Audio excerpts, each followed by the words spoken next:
Well, good evening, everybody, and welcome to the BMW Car Club of Ottawa webinar on taking your car to the track or demystifying the advanced driving school.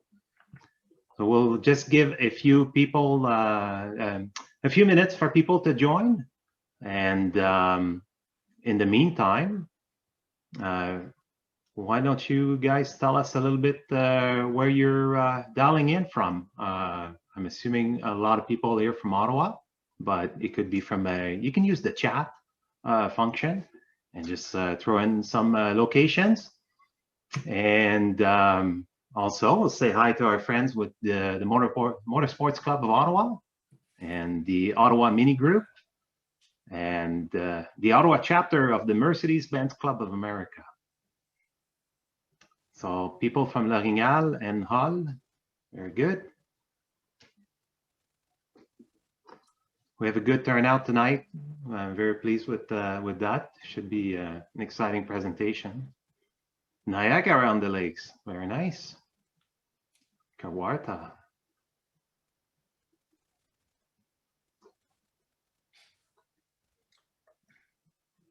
And yes, Ottawa. So one thing I was noticing, Francis, is we're doing this from the point of view BMW Car Club of Ottawa, yes. But BMW clubs across North America will run their events in a very similar way. And, this is our specific way we're doing things, but if there's other clubs near where you live, or you're, I was thinking of the guys in Quebec as well, Tromla, the Quebec Club. There's lots of clubs around, BMW clubs, that also do very similar things. So something to keep in mind. Mm-hmm. Okay, we're gonna get going here. Thank you very much. Nice to see people chiming in. Okay, so today's webinar intends to demystify the advanced driving school that the BMW Car Club of Ottawa organizes. And the webinar is really intended for people that have yet to drive their car on a racetrack, right? So you're thinking about it, but and you haven't done it. So driving schools, they're safe, they're fun, and they won't hurt your car. And we plan to explain what's happening here and demonstrate that.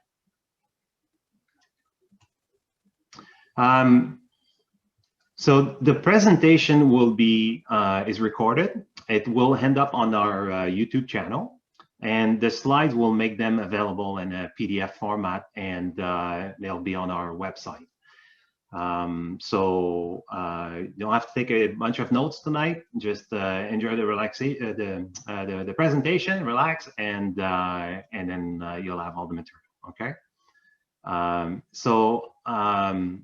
My name is Francis, and I'm a chief instructor and motorsports director, but really my role, my focus with the club is to organize different types of driving events, driving schools. I will pass you over to Chris, the president of the club, for a presentation of the club itself. All right, Chris. Yeah, so hi everybody. My name is Chris Pavlovich. And I've been involved with BMW clubs for 25 years, something like that. BMW clubs are around the world, like I mentioned a few minutes ago. In fact, there's an international organization of BMW clubs. So a couple of 100,000 members, over 700 clubs spaced around the world. You can see a little diagram here. We've got the International Council. It's split into umbrellas, different continents, different countries. BMW Clubs Canada is the umbrella that helps the clubs in Canada form together into an alliance.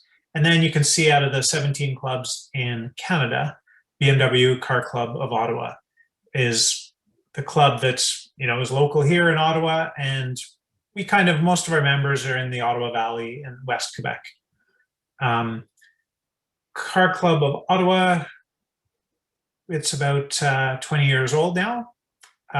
this international council is over 40 years. So BMW clubs have a long history of doing activities. It's full of enthusiasts. We've been doing lots of track events for pretty much the entire time.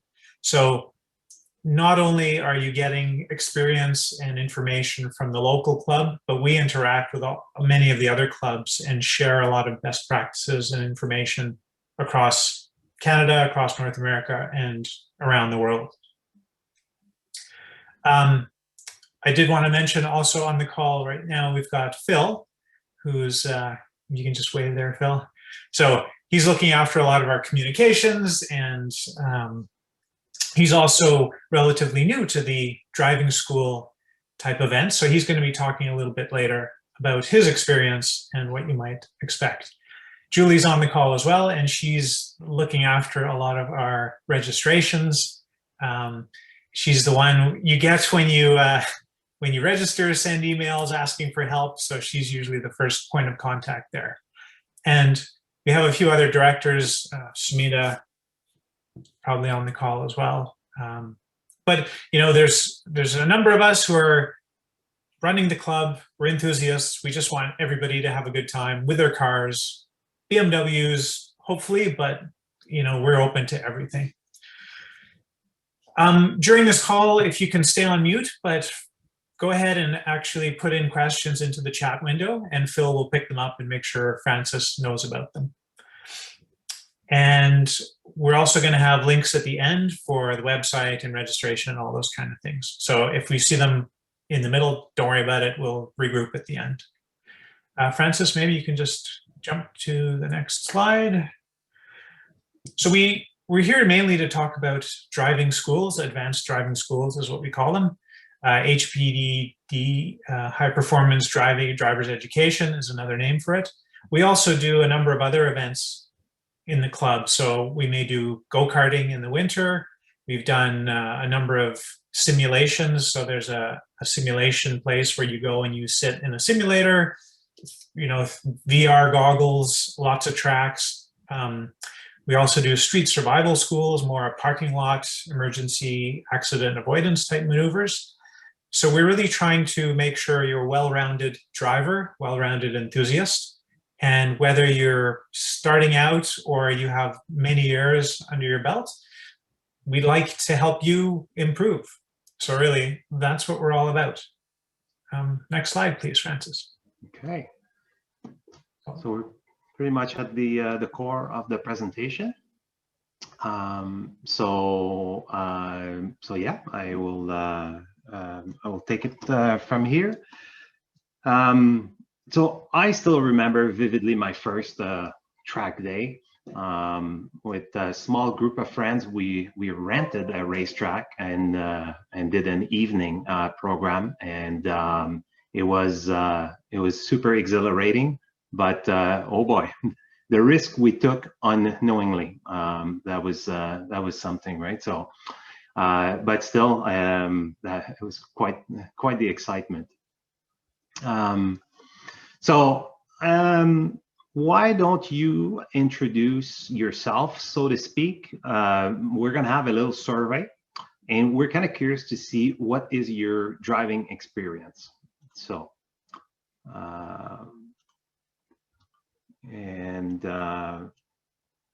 so tell us about your driving experience.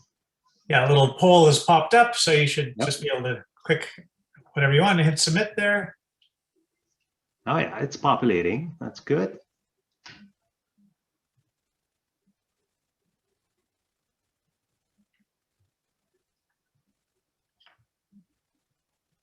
Very good. There's actually a bigger proportion of you that have had already instruction in a structured program. Okay. So does everybody see the results, Chris and Phil? Yeah, there we go. They just popped up. Okay. Okay, so interesting. So 60% of the audience has had structured driving, participated in a structured drive program, or is a signed off driver. So that's interesting because it is the majority. Yeah, it's very good, very interesting. Okay, well, let's continue. Good to know. Thank you. Oops, share results. Stop sharing. Okay. All right. Why are we here?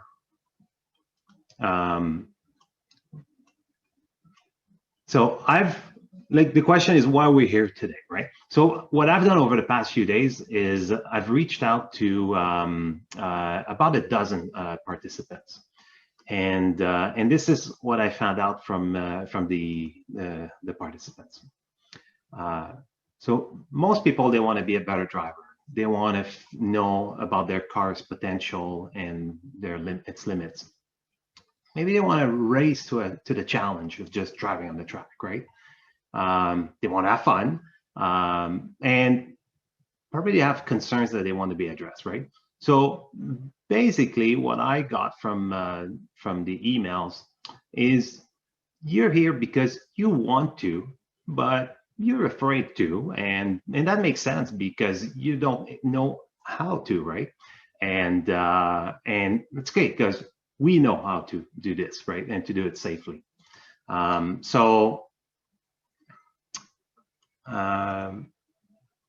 Let's do another. We won't pull you every 2 minutes like this, but this one I'm kind of curious about, right? So tell me about your anxiety level from a 1 to 5, right? So if 5 is you are very anxious, and 1 you're not at all anxious about the driving thing.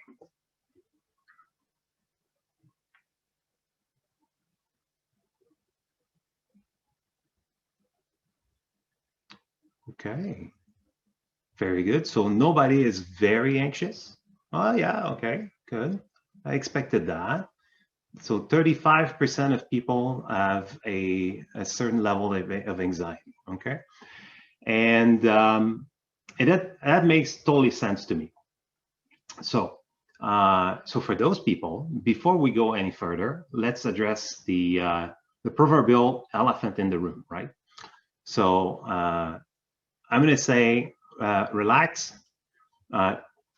You're making this a bigger deal than it is. We're not going to go this fast, okay? And you can do this. So think about like a nice country road where let's say we're going to close it and it's just for you to enjoy, okay? So it's going to make it a lot safer. Or think about it as, again, private on-ramps and off-ramps, a little stretch of an highway and again, another off-ramp. So it's kind of this, right? So you're driving at highway speed on the racetrack, but it's something that you already do. And we're just going to talk about how you're doing it and what you can do better and then tweak and improve stuff, okay? But we're not going to make a drastic major change overnight like this. And here's why. So learning happens when the challenge that you're facing is just a little bit above your skill level, but in that range. So if you're in the red zone there, you are overwhelmed and you're not learning, you're just trying to survive. If you're down there in the blue zone and you're bored, right? So our job, our program is tailored so that you're in the green zone, you're in the sweet spot where you have a challenge, but it's not a crazy one, okay? So you can do this. All right, so let's look at what's in a driving school and what is not. So you probably have heard of these different programs. So there's the autocross where an organization is going to rent a parking lot and set up cones, and so typically you have a little bit of instruction, and then the outcome of that, once you've done the program, you would go back, and then it would be timed events, right? You would have runs and try to have low times, and that's how you enjoy the autocross program.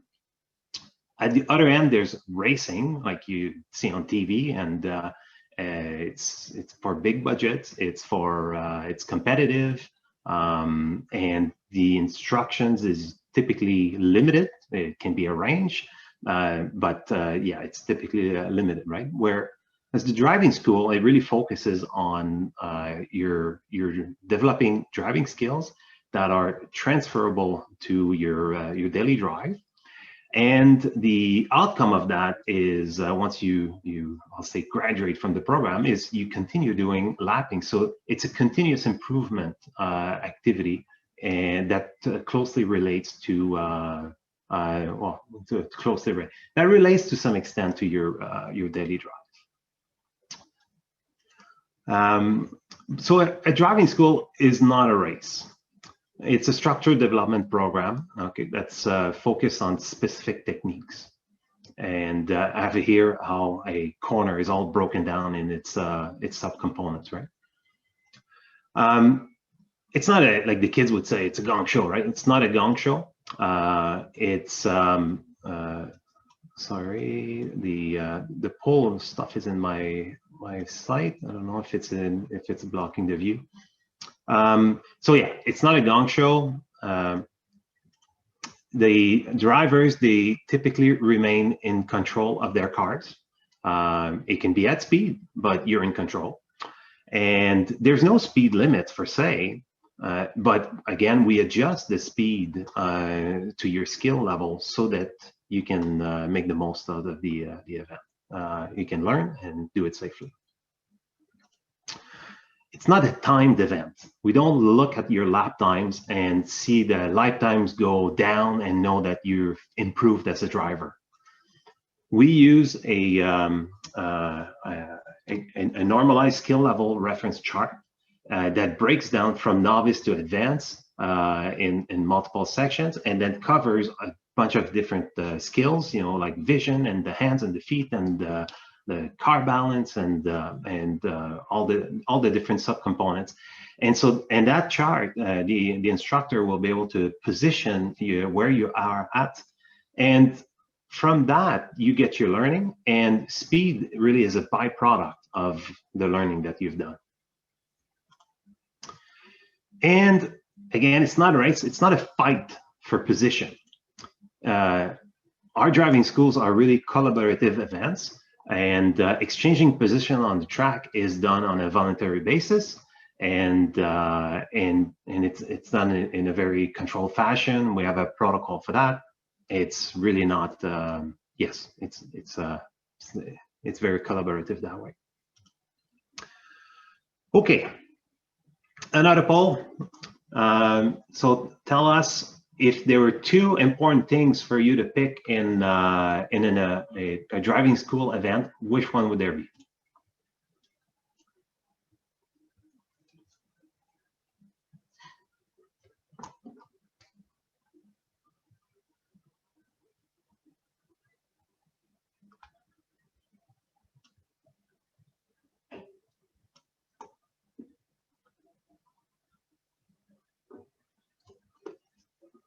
Okay, so definitely learning skills and techniques, the ability, so a structured program is also at the top. Excellent. Okay, very good, thank you.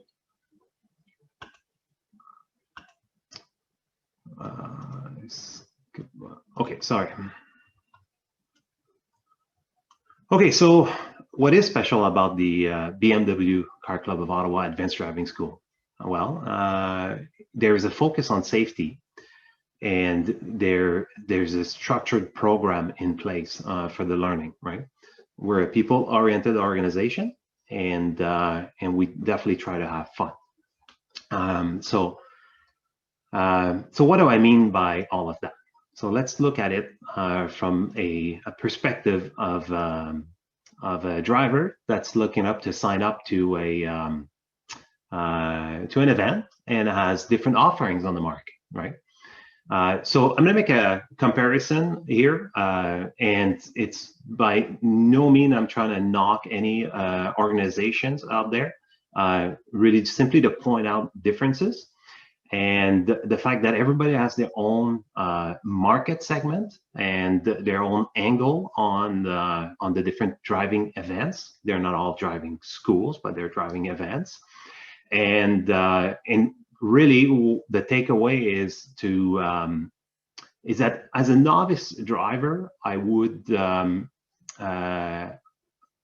not suggest that you join an event where cars and drivers are unchecked and launched in packs on a track for a dog-eat-dog session where there are winners and losers. Okay, it's just not the place for you to start, right? If you do an apples-to-apples comparison, the BMW Car Club of Ottawa Advanced Driving School is going to come on top for education, safety, and value. So if these things are important to you, right, that's what we're in the business of. So what do I mean by focus on safety? Well, first it starts with a venue selection. We have the partnership with Calabogie Motorsports Park.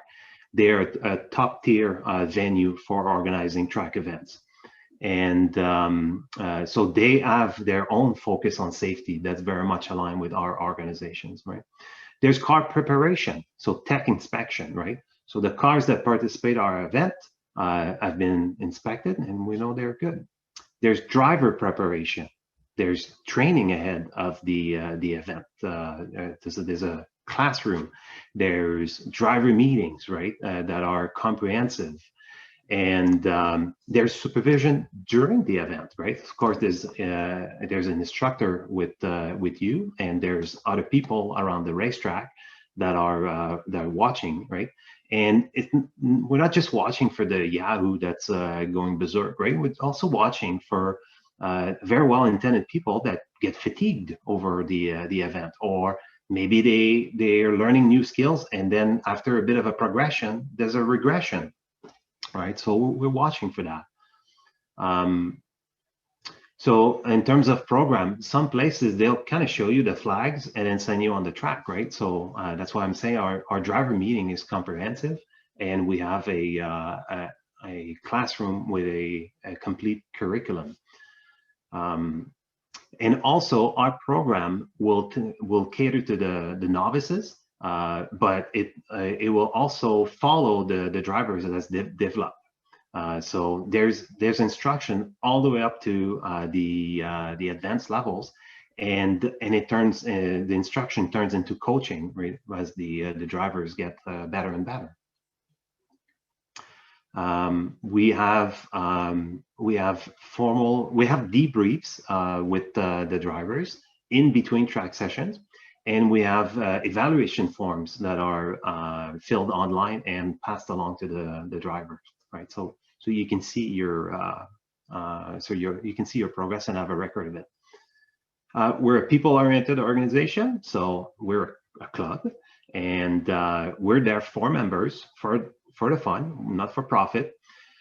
We have an ambassador program that's unique in our market, and that we'll talk more about the ambassador later. But basically, it caters to the novices, people that have never been there. You've got somebody to on top of your instructor, but you have somebody to talk to even before the event, so that you're well oriented.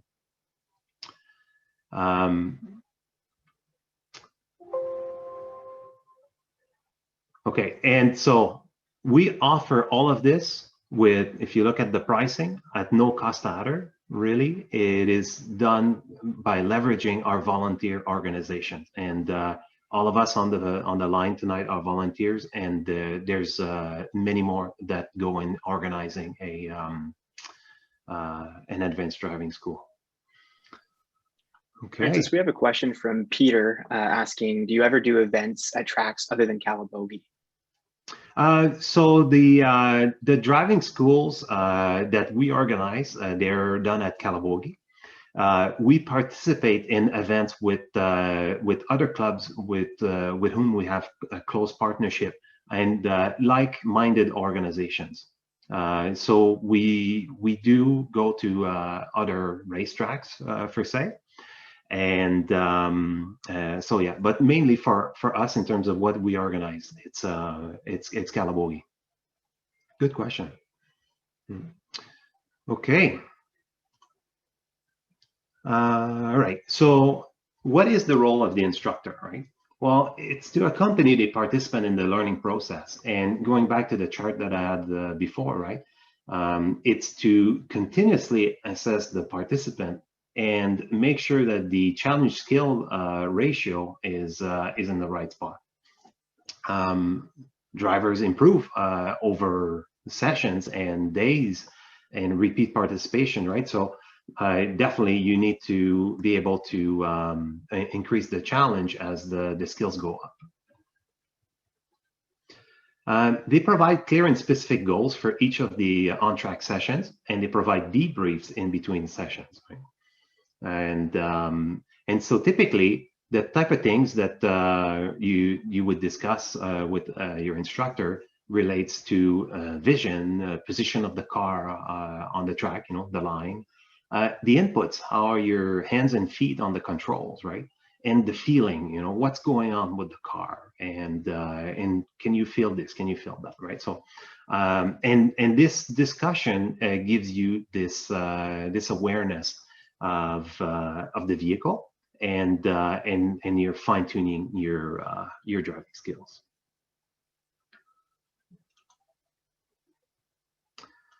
Okay, so we have another another one of our survey. So how important is the instructor to you?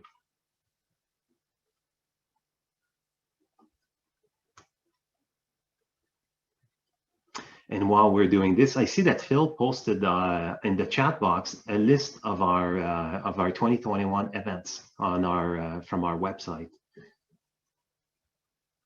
Okay, so I think it's a pretty strong response there. Instructors are very important to the crowd. Okay, good stuff.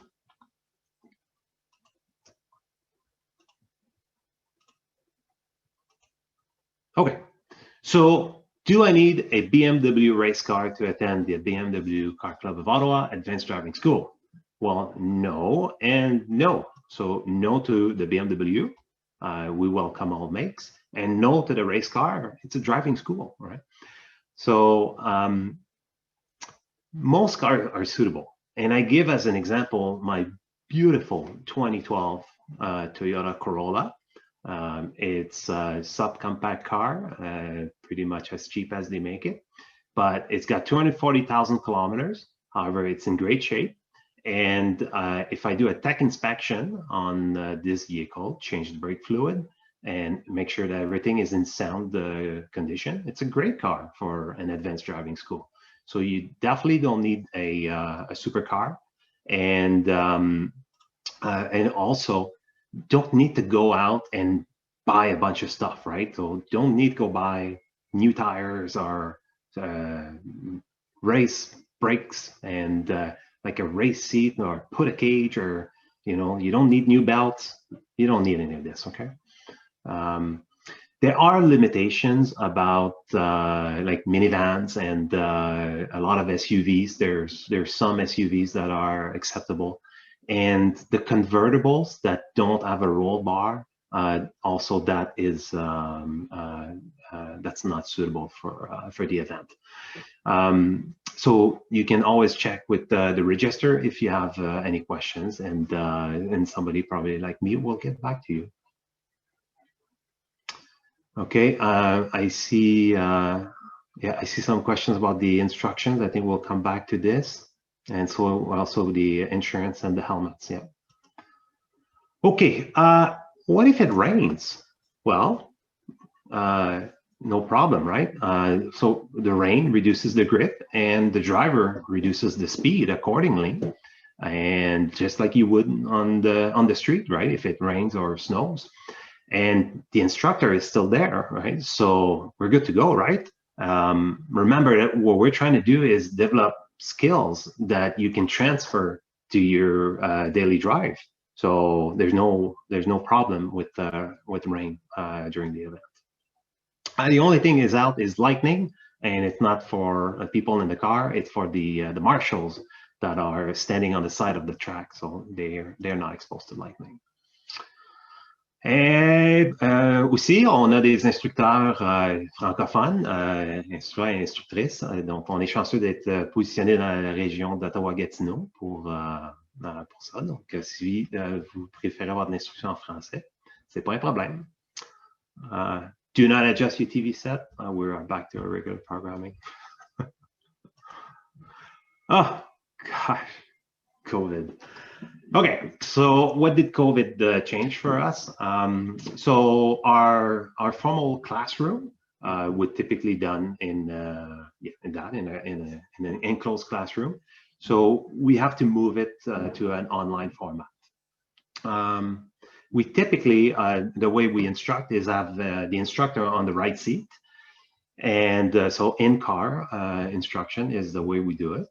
And so for us to be able to do this, we moved to the Lead and Follow program, which is the original model really for coaching. And that's from the days of Formula cars, where it's a single seater to begin with. So that's how you do it, right? Now, for the Lead and Follow, we have one instructor and two, maybe three drivers behind.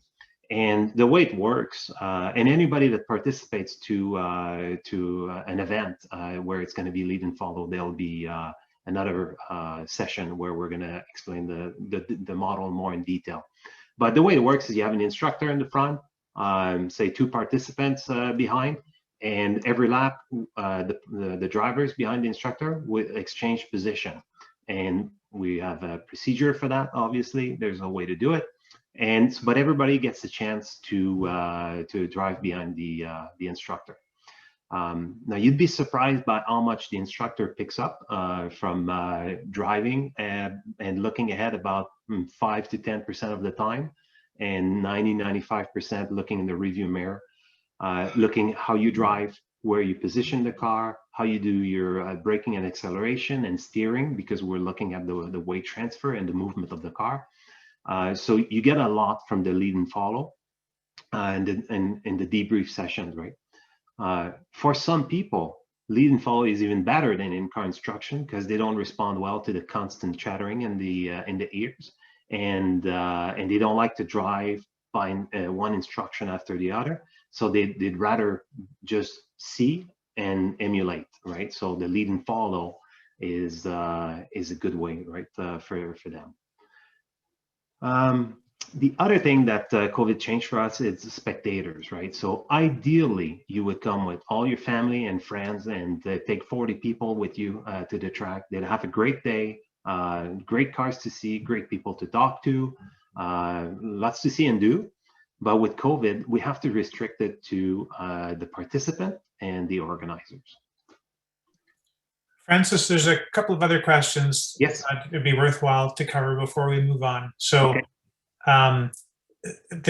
Does the instructor ride with you in the car at all times? So you just covered that a little bit, but on non-COVID type days, can you talk a little bit just about instructors in the car? Yeah, so on a not COVID days, you would arrive and then you'd have a classroom session.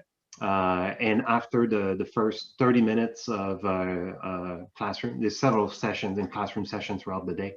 But after the first one, you would get with your instructor and go to the on track, right? So you're driving with the instructor on the right seat. And we're going to start slow, okay? And we're not trying to break records. We're just trying to make sure we understand each other, right? So the instructor will give verbal instruction and also use the hand to indicate certain actions, right? And so all you're trying to do right now is create that that communication, right? That understanding of what things mean, right? And as the day progresses, right, you're always with your instructor, and you're debriefing between sessions, and you're jumping back in the car. And so yes, you are with the instructor for the whole day. And furthermore, like we were saying before, because it's volunteer, because you're not paying for the instructor, we set it up that you have instruction that you're a novice, intermediate, or an advanced driver, right?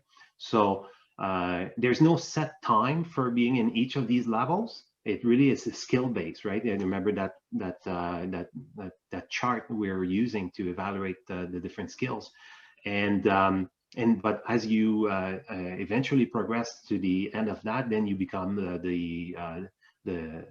so you can call it solo driver, but you join the independent study group. So you're still talking with a coach about your driving. You're still going on track with objectives for each of the sessions, but you don't have an instructor in the car at that point.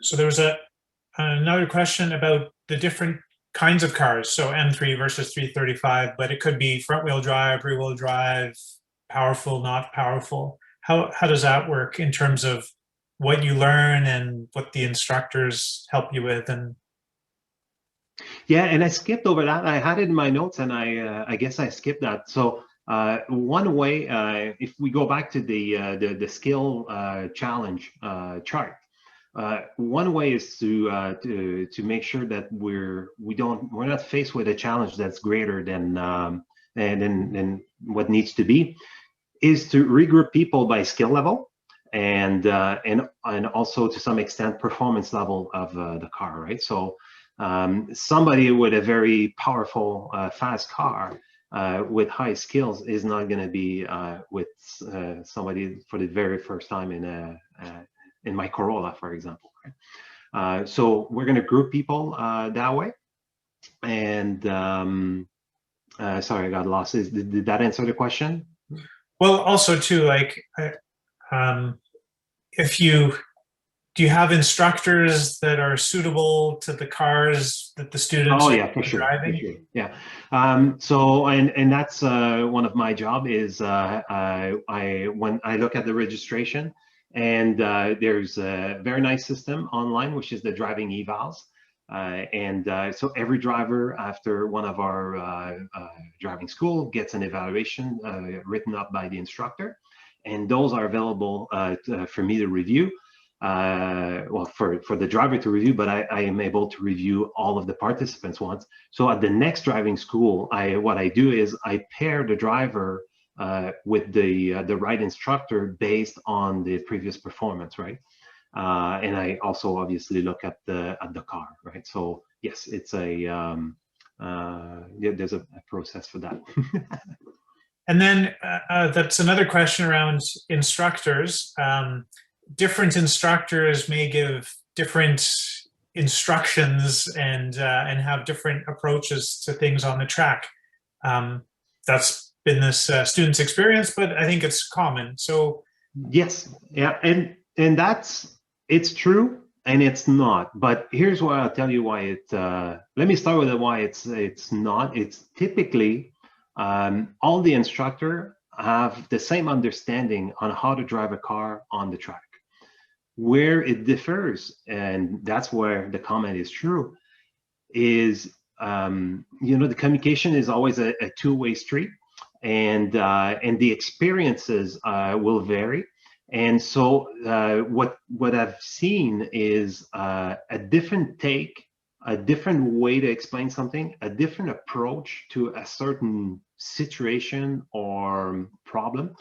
And that's what comes out as to somebody that's more novice, intermediate, as a big difference. Where in reality, if it was all instructors talking and trying to explain things, we will all get kind of the angle, right? So you're right. And it is something that we talk about a lot as instructor to try to make the messaging a little bit more uniform, but it's not necessarily a bad thing. So if you drive with somebody and they explain things one way and it works great, perfect, and you jump in the car and somebody explains it differently, and then you're like, wait a minute, that's not how the previous one explained it, right? Okay, it's different, right? So roll with it, and then you go with it and you're like, oh yeah, I get it, right? So now you've learned something, and both of them are right, but in the end, you're gaining as a driver.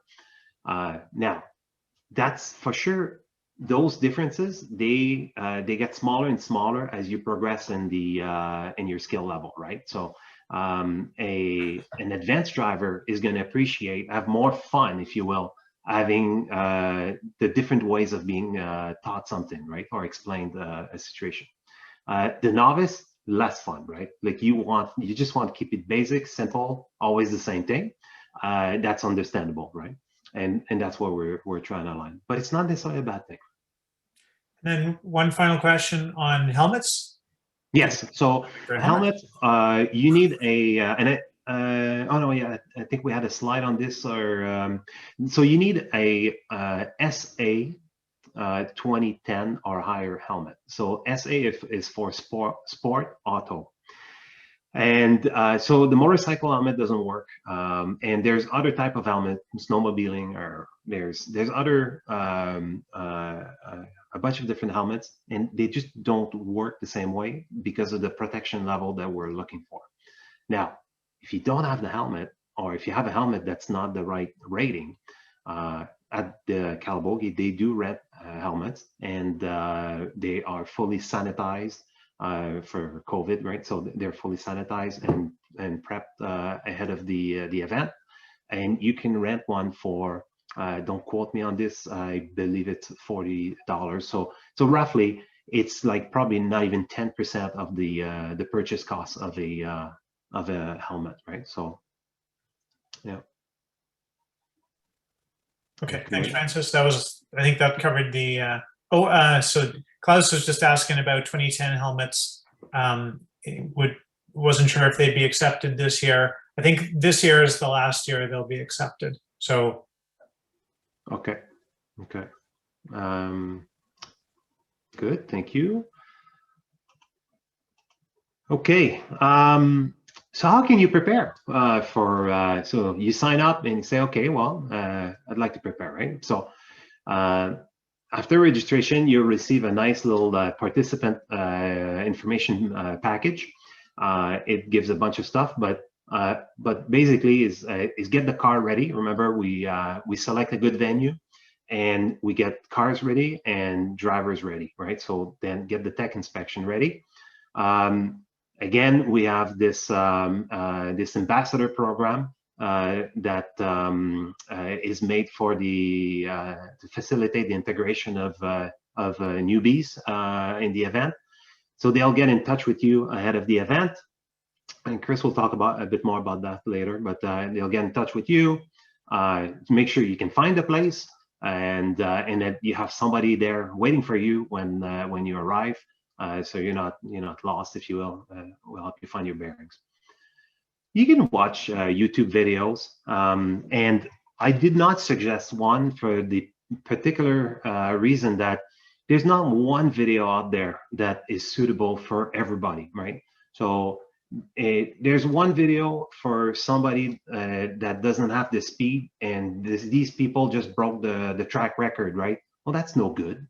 Right? Like it doesn't give you the frame of reference that you need, right? There's other videos like, yeah, okay, they're slower, but oh, they make mistakes, right? And so I don't necessarily want to say, okay, focus on this, right? So, but do go to YouTube. There's a bunch of videos, and just don't look at the technique. Just get a feel, right, for the track, left and right, up and down. What's a blind corner? So after this, you go uphill, you only see sky, and then you're turning left or right, right? So things like that, and maybe a general sense for, yeah, how long are the straights? Is the short straight, long straight, and the corners? Do they feel like a very fast corner or a slow corner, right? So so just at that level, right? There's also, and I may catch Phil by surprise here, but we had a nice video of well, not we, but like we had found a video of a aerial lap of a Calabogie, and it was made with a drone. So we'll try to put this in the the show notes and the chat for you. So yes, something like that. But basically, you can do stuff. There's track maps you can download. There's the YouTube in the chat. Thanks, Phil. So yeah, there's track maps. You can read about it. There's a bunch of stuff, and if you're really keen, then send the register a note and just say like, yeah, you like to do homework, and I'll give you homework. No worries. Okay, so on this, I would turn it to Phil for Phil was last year was his first track event, so he can tell us how it was. Phil. Yeah, thanks, Francis. So I saw from the poll, a number of people have already been out at least once, but for those of you who are thinking about it in the first time, it's still fresh enough in my mind that I think I can relate pretty well to that experience. I just started last July, so I've only been out a few times. When looking at these track days at ADS, you could rationalize it as you'll be a better street driver, and some skills do carry over, but really I see it more as having fun. It's pushing yourself, pushing your car, and learning a new sport. What I particularly like, it's almost meditative. There's not a lot of things that will take your 100% of your focus, and you need it to improve and to stay safe. So for the time that you're on that track, you're completely dialed in, and that's pretty rare these days with all the distractions buzzing in our pockets and everything else on the go. So it's just a ton of fun to go, and we'll come back to that. As Francis mentioned, the club is all about people. It's a people-centric organization, and you've got a great group of other enthusiasts that are very welcoming to people who are brand new, inexperienced. We also have events like our Cars and Coffee that are going to start up again this summer. That's a great way to meet people off track who you might have seen on track, and some of the instructors come up to that to hang out as well. And everybody at the club has shared values around learning and safety while having fun. So while at other events you might get people who have different reasons for being there, if you're attending a BMW club event, you know what to expect from the other people in the audience and everybody else who's on the track with you. Having the instructor gives you constant feedback and accelerates the learning compared to just being thrown in a car. I wouldn't feel comfortable on my own, and I used to think I was a really good driver, but once you see the forces put on the car when you're out there, you realize how important it is to learn this from somebody who's done this before. And the new ambassador program is something that didn't exist last year. I'm really excited that we're introducing it. It's a way to help people feel welcome from the moment they get to the track, and even a bit before. You'll have Chris speaking to that a little bit more today and the details, but I think that's a really cool program I wish I had last year. The cost, it might seem like a lot for a day or an evening, but it's all relative. Some people golf, they spend on their equipment, fees, drinks. This is another hobby. So yes, there's a price to entry, but it's one of the things that you can't really do this anywhere else. You could zip down the highway and risk injuring yourself or others or getting caught by the police. This is a chance to do this in a controlled environment, and there's no other way to get it. It can also be gradual for costs. So Francis mentioned helmets, you can rent those. You don't have to spend money on it right away. Don't need to upgrade your car. If it passes the tech inspection, which is basically saying it's a safe car, it doesn't have to be a track car. Don't spend any money on upgrades. Go out and try it out and go from there. Which brings me to value. When I first looked at the format of an event and saw it was only 20 or 25 minutes on track at a time, I thought, wow, this is not much. And what I realized quickly is it's plenty. Again, you need a ton of concentration, and it's pretty tiring. So by the time you do a couple rounds or a few rounds, or there are some weekend long events that are really intense, you definitely get your fix. And I compare this to, if anybody's done those driving experiences, I did one for a birthday a few years ago in Mirabel, and spent $500 for 3 or 4 laps in a Lamborghini and a Ferrari. And some teenager was sitting next to me, basically telling me to hit the brakes, take it slower. And the whole time I'm worried about crashing and blowing up this car that costs as much as a house. It was fun, but if I'm being honest, 90% of the joy was the novelty of driving a supercar. I didn't really learn anything. There's maybe 10 minutes of fun on the track and then a few hours of memories. So it felt more like a ride at an amusement park, whereas for less than that, you can get out to an ADS. It's slightly less novelty because you're driving whatever you're driving that you've driven before, but it's way more fun. You get a lot more time on track and you learn a lot more. So I think the value is definitely there. Which brings me to the next point around wear and tear. Francis, if you hit the next slide, there's a couple points here. A lot of people ask, what type of wear and tear am I going to put on my car? I think one of the most important things to remember is almost everybody who does these they don't have a dedicated track car. So you drive your car to the track, you have your fun, and then you drive home. So it's got to be able to go through that, which means we're not beating these things up too bad. A typical track session, again, 20, 25 minutes of driving, and then you and your car gets a break to cool off. It gets a quick inspection usually by the instructor, make sure that just on the outside, nothing's smoking or wrong. Tires and brakes are going to be consumables. So yes, you'll go through them and they'll be replaced slightly sooner than you would otherwise. The way it's being explained to me and from what I've seen is when you go through a full track day, think of it as putting maybe 1 or 2 months of wear and tear on your tires and your system from normal driving. So it is more, but it's not just going to blast through them and wreck them in a day. For fuel, you're typically doing maybe 30 to 50% more gas than normal. There's a lot of time where you're either at full throttle or you're accelerating hard, and that's just the nature of the sport. So you will go through more gas, but that's temporary.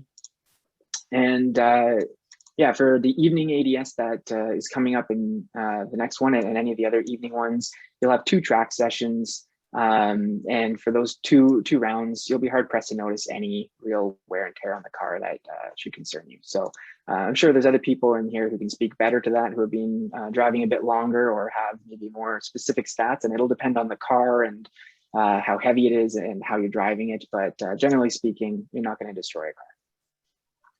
Good. Thanks, Phil. Okay, so next is the ambassador program, and I'll pass it to our lead for the ambassador. And since we're short on the volunteers, we reuse the same. So Chris, over to you again. Yeah. So generally, when we run driving schools, we assign an instructor to a student, and over the course of the evening or the day or the weekend, he's the go-to person for you. And but in the past, they're not always available before the event, and sometimes we're doing the assignments at the last kind of few days before the event. So what we found is it's nice to have a go-to person for especially new to these events, where you can just go and ask the stupid questions you don't want to ask anybody else because you feel silly. On the other hand, you've never done it before, so there's really no shame in asking. So we're assigning a few people, and we've got a few volunteers on the go who are going to be attending these events and getting them geared up as ambassadors. So they're the ones who you can ask the silly questions before the event, after the event. You can just have a friendly face to go and talk to when you show up, especially when you show up somewhere and there's a whole bunch of faces that you don't know who they are, and they're all doing something on their car and you don't really know what's going on.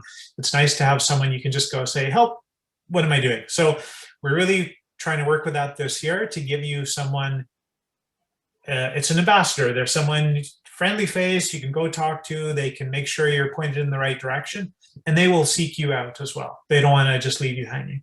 So that's new for us in an official capacity. In the past, it's been sort of ad hoc. So that is the ambassador program. We'll be talking more about it in the months to come. And for experienced instructors who really enjoy talking to students, I'm going to be chasing you down to see if you can help out a little bit with this. So be prepared for a phone call from me. Francis, next slide, please.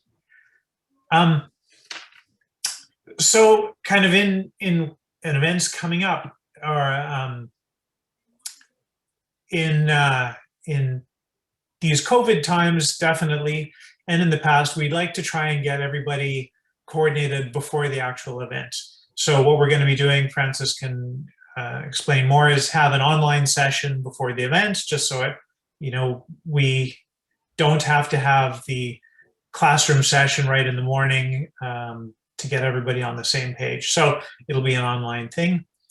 On the actual day of the event, typically you show up, there's a waiver to sign when you enter the track property. You meet your ambassador who's contacted you beforehand or is available. There's going to be a registration desk where you just hand in your paperwork. you meet your instructor, so they all know who you are and they're going to come and find you.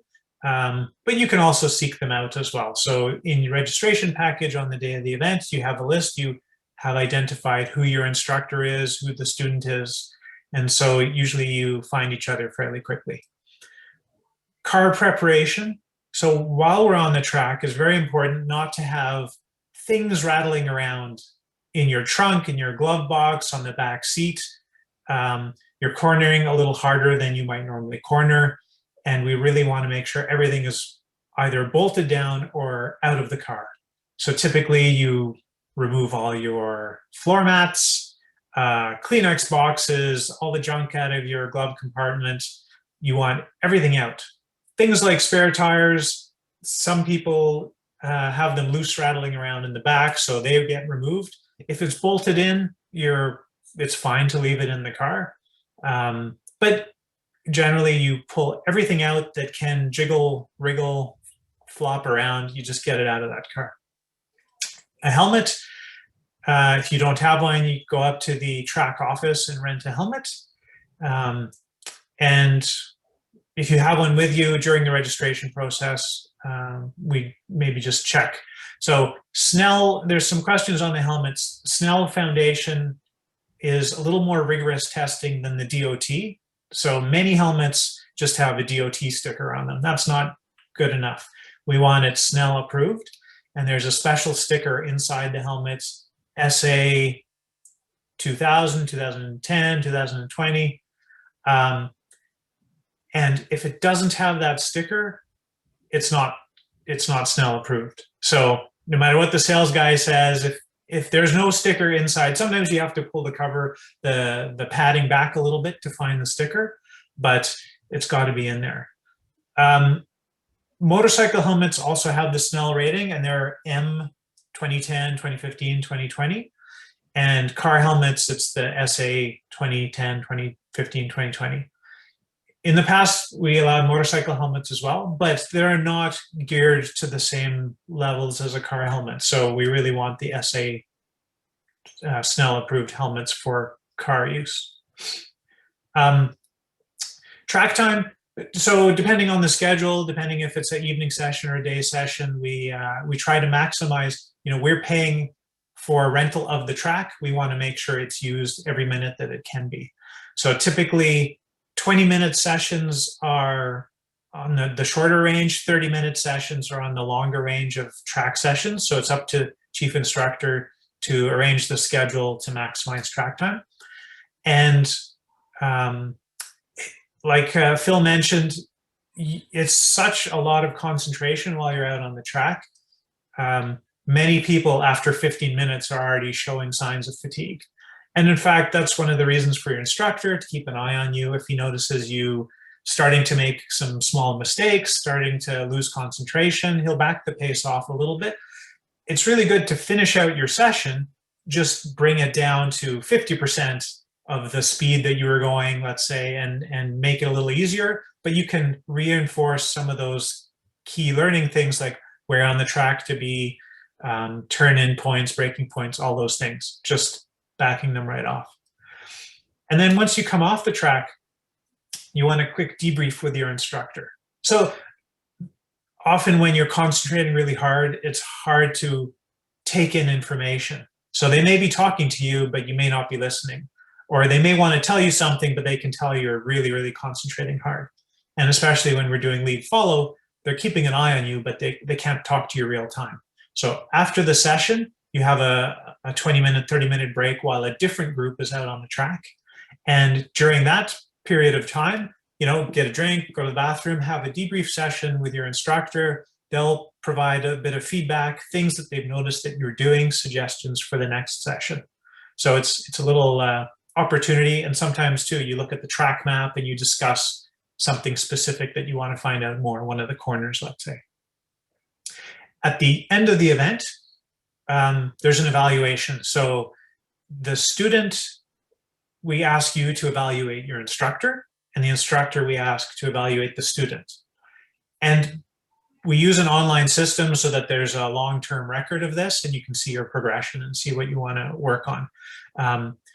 But often, you talk with your instructor at the end of the day just to kind of go over the day, what went well, what didn't go well, things that you'd like to try next time. A lot of drivers even keep a little logbook about things that they want to try and work on. So that's not uncommon as well.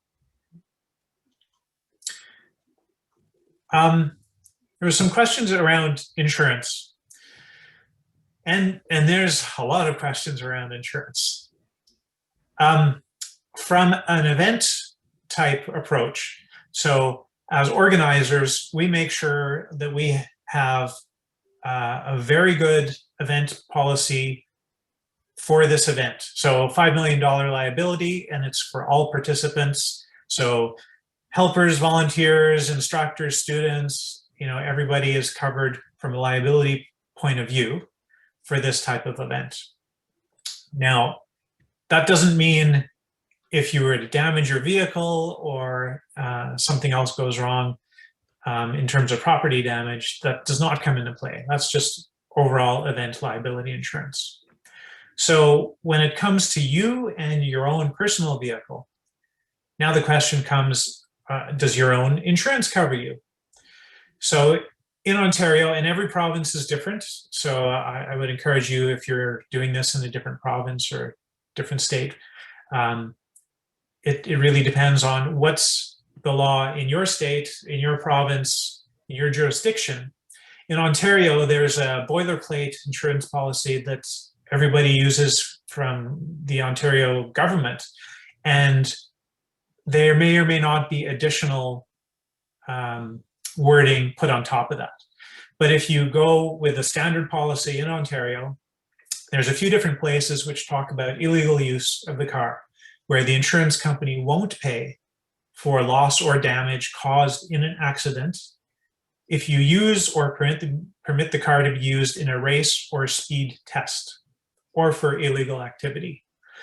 Different wording, some policies say timed event, but the wording here is really important. Racing, timed event, that kind of goes back to some of the event guidelines that Francis talked about, where we are definitely not racing.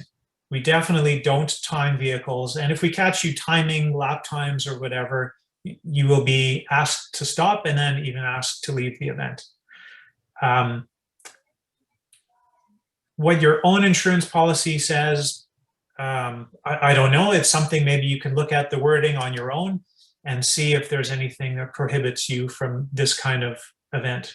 Typically, my experience has been, and I've been doing these for 15, 20 years, and it does happen where, especially in the very advanced students, where they're really pushing the limits and something happens. It could be a car failure, it could be a component failure, it could be hitting a slippery patch, whatever it is. When there's been an occasion where there's damage to the car, of course, the insurance company is going to ask many, many questions. And as organizers, we're available for insurance companies to talk to. So I have talked to them in the past and explained what we do, shared some of our curriculum, shared the history of what we're doing, why we're doing it. And in every case that I've been asked to talk to in 20 years, the insurance company covered the car for the student. It counts as if you are a single vehicle accident, essentially. So you're responsible. It's the same thing as happens if something happens in a parking lot or off-road or whatever. So it is a touchy subject. It really comes down to what's in your policy. So I'd encourage you to have a look at that and typically look for this kind of wording. There is, and there have been in the past, insurance companies that you can buy insurance just for this type of track event. We used to point people to that if they wanted to get insurance for their vehicle just for one of these weekend events. And this year, that company has stopped doing it. So I don't have another source for that. The insurance company with COVID has totally turned upside down. So this last year, I can tell you just from an event liability insurance and the club insurance and many different things, it's been a real challenge to get new policies put in place. So there's lots of turbulence in the insurance industry this year. So I don't have anything to point you guys to for third-party insurance just for these events. Tech inspection. So what we like to see is cars that are safe and capable of taking to the track at speed, maybe pushing a little bit more than you would ever push on the street, unless you're, before more than you would ever do on the street. So things that we look for. Brakes, we want to make sure you have at least half of your brake pads left. We don't want to have anybody running out of brakes. Brake fluid, it absorbs moisture and we're going to get our brakes nice and warm. So old brake fluid tends to run into trouble. You get air bubbles and then the brakes don't work very well. So we ask for new brake fluid. And in fact, like BMW in their regular maintenance schedule asked for new brake fluid every 2 years. Like that's just a normal part of maintenance. Many people have driven their whole life and never changed their brake fluid. On the street, it doesn't matter so much. But here we're going to be pushing the cars a little bit faster and using the brakes a little harder. So they're going to get hot. So brake fluid, we ask for new brake fluid within 6 months. Tires, old hard tires are just unreliable and have low traction, and it's not a good mix. So we want to make sure the tires are not very old. And I'm talking like 10 years old. Believe it or not, people have 10-year-old tires and they come to the track and they're sliding all over. That's just not good for anybody. And it's very hard to learn in that situation. And, we want to make sure there's no cuts in the tire. There's still some tread left. And we don't want you to go home because you only had a little tiny bit of tread and you wore that off and you have to cut your day short. Things like radiators, a cooling system. Again, we're going to be working a little bit harder than normal. So we want to make sure you get to drive home at the end of the day. And there's things like suspension and control arms that on high mileage cars that have never seen much mechanical work done on them, it's not a good situation for you as a driver, for your instructor, or for anybody else on the track to take that risk. So what happens, actually, we give you a form ahead of time and you get whoever your mechanic normally is, whether it's the dealer, whether it's a local independent, and it's a checklist and it's, it has some tread, more than 50% brake limits, new brake fluid, a bunch of those kind of checks. There's nothing really crazy about it. We can't do the checks for you on all the cars, so it's a licensed mechanic that we ask to have it done. Now, Autovation is a club sponsor, and one of the services that they're offering is they will do the tech inspection for free at their shop. I mean, you have to schedule it ahead of time, and any like the brake fluid, you're going to have to obviously pay for new fluid. They're not going to throw that in for free, but they'll do all the work themselves. So we'll send a link at the end of the webinar for that. So really, that's what we're looking for in the tech inspection. So risk management for everybody. There was a quick question about minimum mileage a vehicle should be seen. So the nature of driving on the track is you tend to use more throttle than you would on the street for a bit longer period of time. So once it's past the break-in, I would say it's absolutely suitable for the track. Before break-in, you're not supposed to run it at high RPM for very long. So I think that would probably not be a good idea. So after the break-in. Good. Well, thank you very much, Chris. We're about to conclude, and we have one more survey. So the question is, are you following this webinar? Are you more likely to sign up to a BMW Club of Ottawa Advanced Driving School?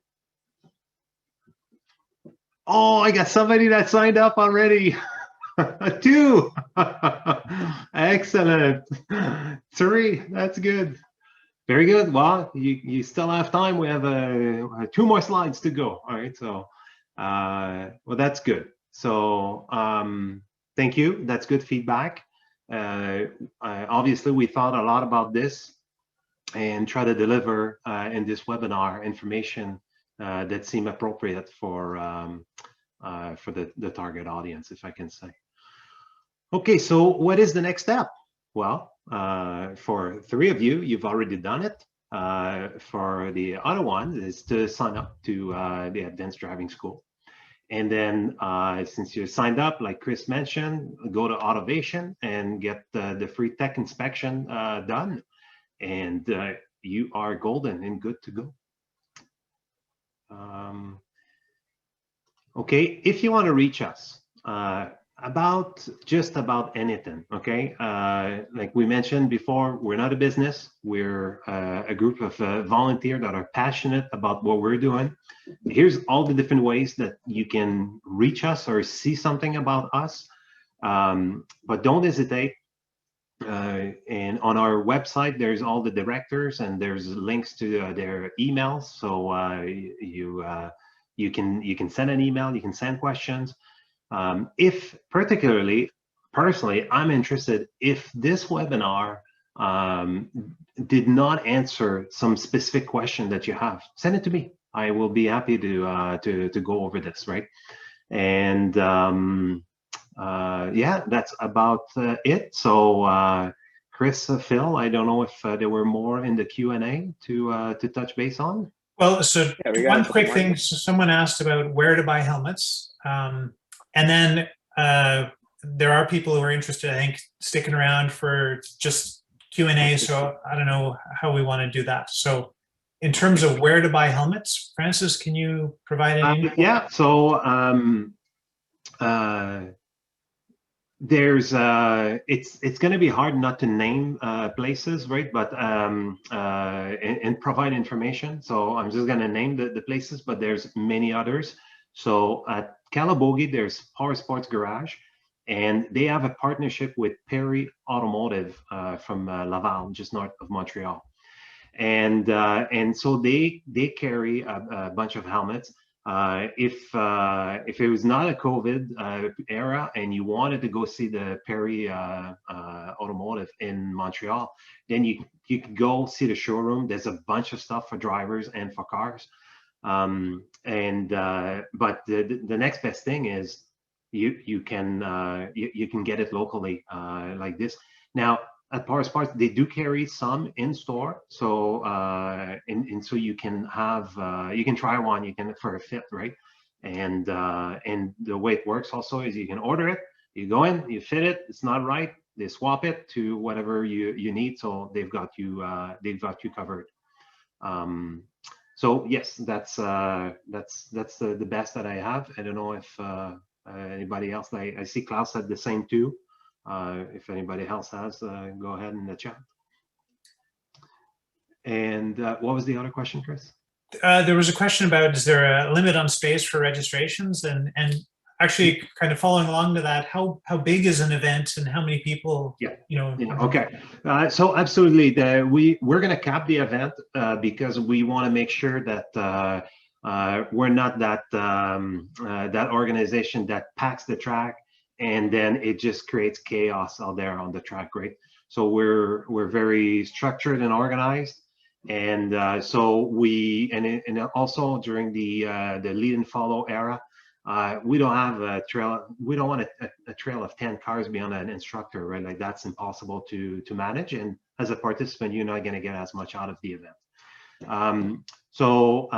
But the access to the event is not a problem, especially for people like you that are going to be signing up in the next couple of days, I'm sure, if you haven't done so already, right? So yeah, it's not a problem.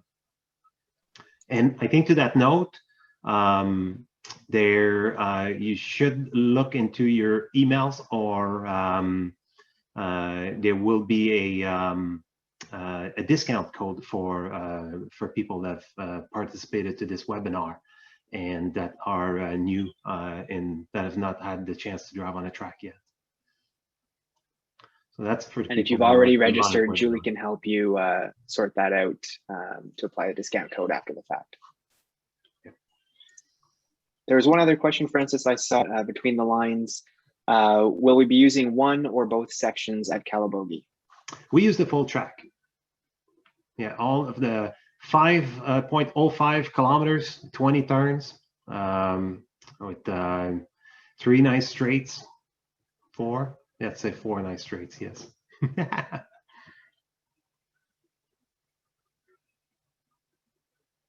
Yeah. Okay, we're open.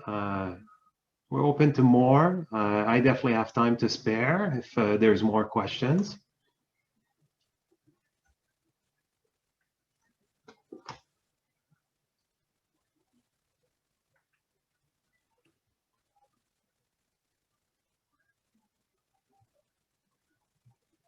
Yeah, and if anybody has questions after the fact, please reach out to us.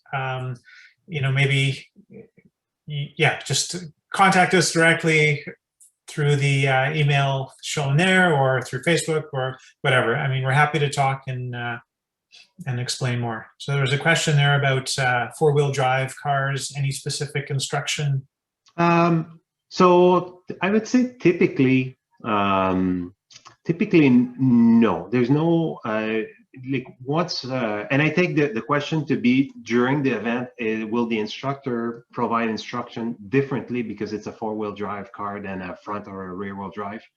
And if you're a novice driver, most likely no. We're working on other things at that point. But absolutely, as you gain on experience and you're moving up with your skill development, then we definitely need to feel how a 4-wheel drive car will behave. It has different characteristics, and you want to know them. You want to make use of them, right? So yeah.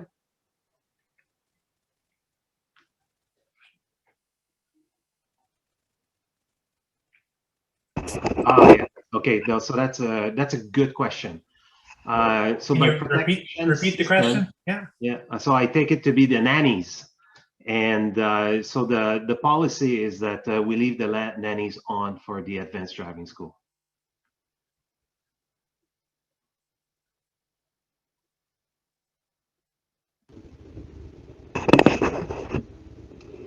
Good evening, guys. Thank you very much for putting it on. Hi, Klaus. Can you hear me? Yeah. Just wanted to add a couple of things. First of all, on the 26th, I think that's not 100% yet. They're talking about extending the lockdown thing and so on. In terms of preparation for the track, I guess I'm not sure. I didn't hear anything about using sim racing as a preparation for it, like learning the track a little bit and so on. So that would be another good idea to get ready for the day. You know, there is some pretty good program available for sim racing for the Calabogie racetrack, and it's a good way of learning the track beforehand.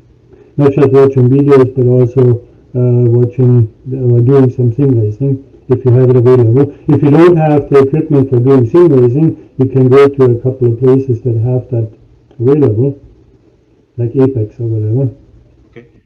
Okay, Chris and Phil, can you hear Klaus well? Like, there's a lot of noise for me. I cannot. The quality was very poor for the audio, so sorry, Klaus, but I didn't understand most of what you just asked. Okay. I see. Is this a little bit better? A little bit, and I think maybe strange is if you don't the smoother you talk, the better it is. Okay, well, it's a switch from the microphone, from the camera microphone to the computer microphone. I don't know if it makes a difference. Yeah, I tell you, it did. Okay, go ahead. Sorry. Yeah. Well, first of all, I was going to thank you guys for putting that on. Very informative and helpful for newbies.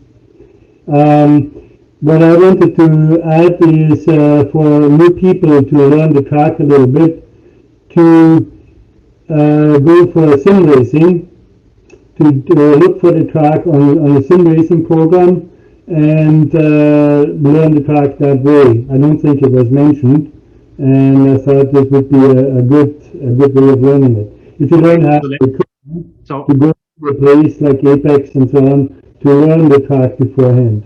Right. So let me relay that. I got what you're saying. I just want to make sure that the participant could hear that. But so Klaus is suggesting that you can prepare on the simulator if you have access to one, so that you get to know the track. And this goes back to an earlier slide that we've had at the beginning. Where see at the bottom left here is we as a group we do go for and it's usually in the winter we go to the simulation room. There's 8 to 10 simulators, and we can be there as a group of people, as a club. But that place, there's places like this available in Ottawa. But if you have access to one at home, absolutely, you definitely, thanks Klaus, you definitely should make a few laps around the track so that you get to learn it. What is a good program that has Calabogie on it, like a good Calabogie? Yeah, so Assetto Corsa has the Calabogie racetrack installed on it. There's also one question I want to get on there, is about how much wear do you have, wear and tear on the car, or the cost of an event on the car. I think I would like to add that it depends a lot on what you bring. You know, like if you bring a car that is well prepared, an M3 or a well prepared BMW with summer tires or performance tires, then it's not going to be much of a wear. Good brake pads and well-prepared car. If you bring something on a winter tire, you're going to wear them down. You know, you can throw them out afterwards, kind of thing. Or old tires and so on, you're not going to have fun. So, in terms of like how much it costs and what is the wear and tear on the car, it all depends on what you bring. Right. Okay. So again, I'll just repeat that. That's a good point. And just for clarity, so Klaus is saying that the wear and tear on the car, mostly the brakes and the tires, they're in proportion to the vehicle that you bring and how you're driving it, right? So if you have a very heavy car, so let's, for example, and I don't know if it's the example that Klaus gave, but like a 7 Series Beamer, and you're pushing it really hard. Well, that's a heavy car, and it's got powerful engine, so yeah, it's going to be a little harder on the brakes and tires, right? So there's other cars that are lighter, less horsepower. If you have a 700 horsepower Corvette, then obviously it does take its toll, right? Especially if you're good, actually, for the Corvette.